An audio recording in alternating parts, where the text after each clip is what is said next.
नमस्कार, हमारे इस YouTube चैनल में आपका हार्दिक स्वागत है।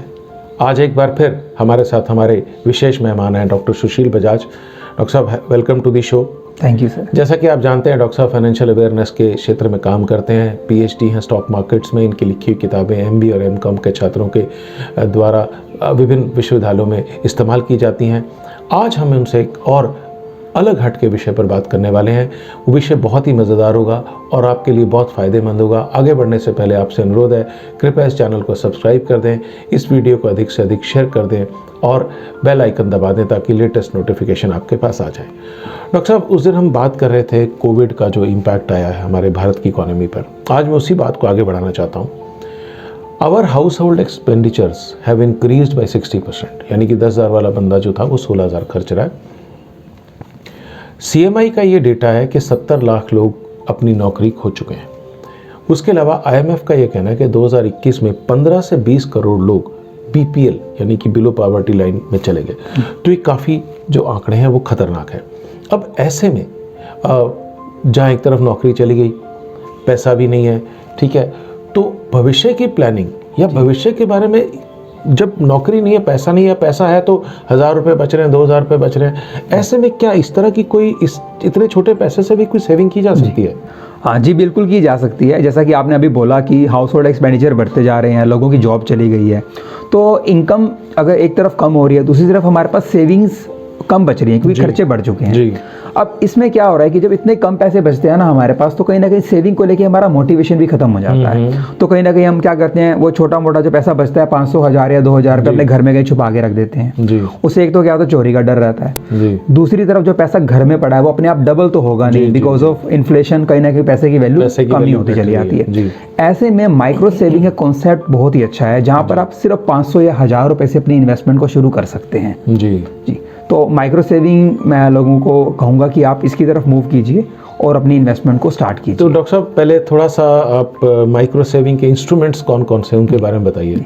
देखिए, अगर आप माइक्रो सेविंग के थ्रू अपनी इन्वेस्टमेंट करना चाहते हैं तो आपको सबसे पहले तो ये देखना होगा कि आप रिस्क फ्री इन्वेस्टमेंट करना चाहते हैं या फिर आप इंडियन कैपिटल मार्केट के एक्सपोजर को एंजॉय करना चाहते हैं। आपने भी इंडियन कैपिटल मार्केट का जो है उसको एक्सपोजर की बात की, तो क्या वो रिस्की रहता है? नहीं, देखिए, इंडियन कैपिटल मार्केट में देखो रिस्क तो थोड़ा बहुत रहता है। वो इस सेंस में रहता है कि आपका जो पैसा है वो स्टॉक मार्केट में लग रहा है और स्टॉक मार्केट के अंदर क्या होता है कि अगर शेयर्स के प्राइस अप एंड डाउन होते हैं तो ऑब्वियसली आपकी इन्वेस्टमेंट पे भी उसका इम्पैक्ट आएगा। लेकिन जो इंडियन कैपिटल मार्केट के एक्सपोजर की बात कर रहा हूँ, उसके लिए ना काफी हद तक डिपेंड करता है कि आप किस तरह के इंस्ट्रूमेंट्स के थ्रू अपना पैसा इन्वेस्ट कर रहे हैं। तो यहाँ पर मेरी सलाह ये रहेगी कि आपको ना SIP को चूज करना चाहिए, यानी सिस्टमैटिक इन्वेस्टमेंट प्लान। इसकी खासियत क्या है कि एक तो आपका पैसा एक्सपर्ट स्टॉक मार्केट में लगाते हैं और सबसे अच्छी बात SIP की ये रहती है कि ये ना क्या करता है, रिस्क और रिटर्न के बीच में ना एक बैलेंस क्रिएट करता है और बैलेंस इस तरह से क्रिएट करेगा कि मिनिमम रिस्क पे आपको मैक्सिमम रिटर्न देखने को मिलेगी।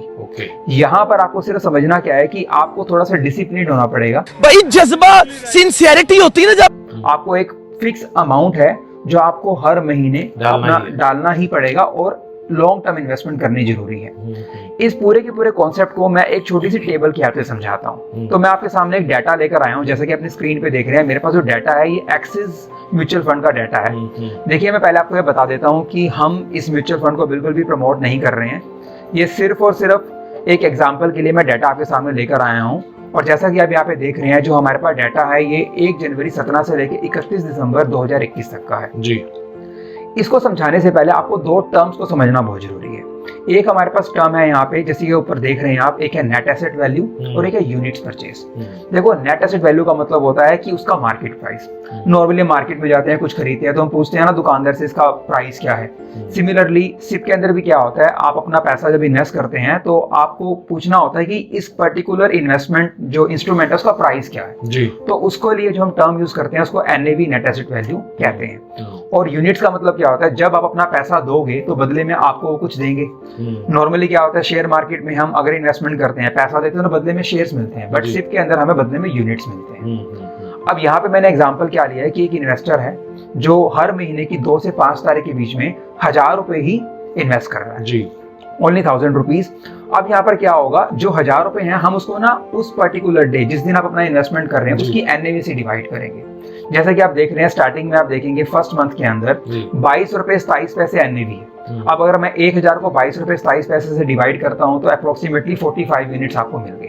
अगले महीने क्या हुआ, एनएवी बढ़ गई, 23 रुपए 49 पैसे हो गया। तो अकॉर्डिंगली अगर हम 1000 को 23 रुपए 49 पैसे से डिवाइड करें तो आप देखेंगे यहाँ पर आपके यूनिट्स परचेज थोड़े से कम हो गया। तो इसके अकॉर्डिंगली क्या होता है, आपकी जो बाइंग है या यूनिट्स हैं वो अप एंड डाउन करते चले जाते हैं। अब यहाँ पे मैंने क्या लिया है कि जो इन्वेस्टर है उसने हर महीने 1000 रुपए लगाए और वो 5 साल तक हर महीने 1000 रुपए देता रहा और उसने पूरे 5 सालों में टोटल 60,000 रुपए दे दिए और उसको जो टोटल यूनिट्स मिले हैं वो अप्रोक्सीमेटली 1867 या 1868 यूनिट मिल रहे हैं जी।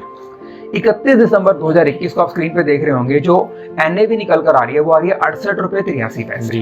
तो अगर मैं ये एज्यूम करूं कि 31 दिसंबर 2021 को उसने अपने सारे के सारे यूनिट्स मतलब 1868 यूनिट उसने बेच दिए, 68 रुपए 83 पैसे थे, तो टोटल अमाउंट उसको वापस मिला है वो मिला है 1,28,529। अब देखिए आपने 5 सालों में सिर्फ 60,000 रुपए लगाए, वो भी एक साथ नहीं लगाए, आपने हर महीने सिर्फ 1,000 रुपए दिए और रिटर्न कितना मिला 1,28,529। 60,000 पे 68,529 रुपए की इनकम, मतलब कि आपने 114% के आसपास की रिटर्न जनरेट कर ली है। एकदम इन्होंने वक्त बदल दिया, जज्बात बदल दिए, जिंदगी बदल दी। तो छोटी सी अमाउंट में सिर्फ 1,000 रुपए घर में छुपा के रखने से अच्छा है यहाँ पर लगाइए। रिस्क और रिटर्न के बीच में बैलेंस भी मेंटेन होता है और पता भी नहीं लगता कब आपकी छोटी छोटी अमाउंट इतनी बड़ी अमाउंट में कन्वर्ट हो जाती है। बिल्कुल। तो ये माइक्रो सेविंग का कितना फायदा है, डॉक्टर साहब ने जैसे आपको बताया। एसआईपी, मैं दोबारा रिपीट कर रहा हूँ, एक्सिस बैंक की इस टेबल को दिखाने का अर्थ ये नहीं है कि हम इस पर्टिकुलर स्कीम को प्रमोट कर रहे हैं, हमारा ऐसा कोई इरादा नहीं। आप जहाँ चाहे वहाँ लगाएं पैसा, और लेकिन ये सिर्फ एक उदाहरण के तौर पर आपको समझाया गया था। तो डॉक्टर साहब मुझे लगता है कि जो माइक्रो सेविंग के बारे में आपने बताया, अगर इसको कोई फॉलो करे तो उसका भविष्य छोटे पैसे से भी काफ़ी सुरक्षित हो सकता है। आपने हमें समय दिया, बहुत बहुत धन्यवाद। Thank you so much. Thank you sir.